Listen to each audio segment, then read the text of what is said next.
Good afternoon, everyone. Today, my report is GOMBURZA'S Martyrdom. The Gomburza were publicly executed by garrote on the early morning of February 17, 1872 at Bagong Bayan.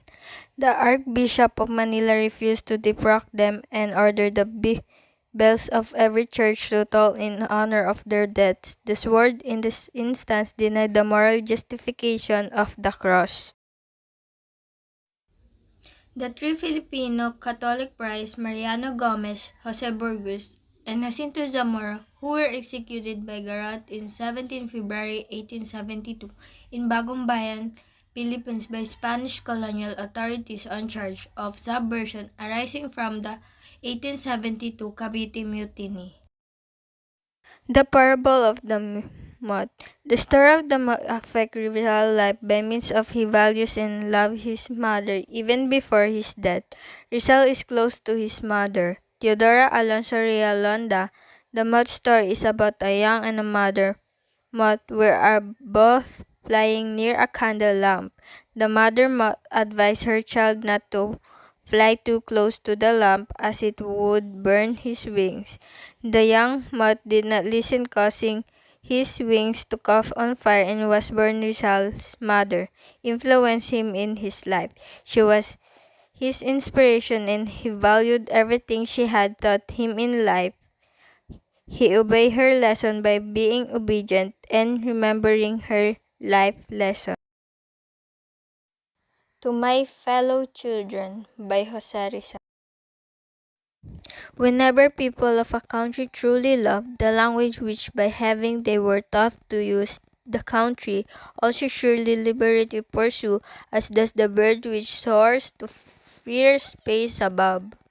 This first stanza in Rizal's poem shows that long before he sprouted the first fruit of his youth, he had already placed distinguished value in the importance of one's mother tongue. According to these verses, if a nation's people wholeheartedly embrace and love their native language, that nation will also surely pursue liberty. He likened this idea to a bird soaring freely in the vast eternal sky above. For language is the final judge and referee upon the people in the land where it holds sway. In truth, our human race resembles in this way the other living beings born in liberty. Language here is likened to a people born into freedom. In Rizal's time, Filipinos were held in slavery by Spain. Rizal, however, believed that if the people treasured and loved and used their mother tongue, it would become a symbol of relative freedom and of identity. Whoever knows not how to love his native tongue is worse than any best or evil-smelling fish. To make our language richer ought to be our wish, the same as any mother loves to feed her young. It is here in these lines of verse that we find Rizal's famous quote, "He who does not love his own language is worse than an animal and a smelly fish." He further adds the Filipinos must work to make the language richer, and likens this endeavor to a mother feeding her young. The native tongue is now compared to a helpless child that must be nurtured in order to grow a flourish. Tagalog and the Latin language are the same in English and Castilian and the angel's tongue, and God, whose watchful care are always flung, has given us his blessing in the speech we call him. The Tagalog language is, according to these lines, equal in a rank to Latin, English, Spanish, and even the language of the angels.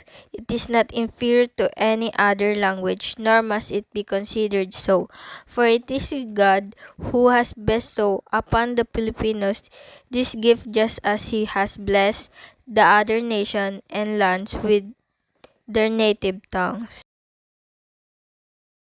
Our mother tongue, like all the highest that we know, had alphabet and letters of its very own, but these were lost by furious waves, were overthrown like bank casts on the stormy sea long years ago.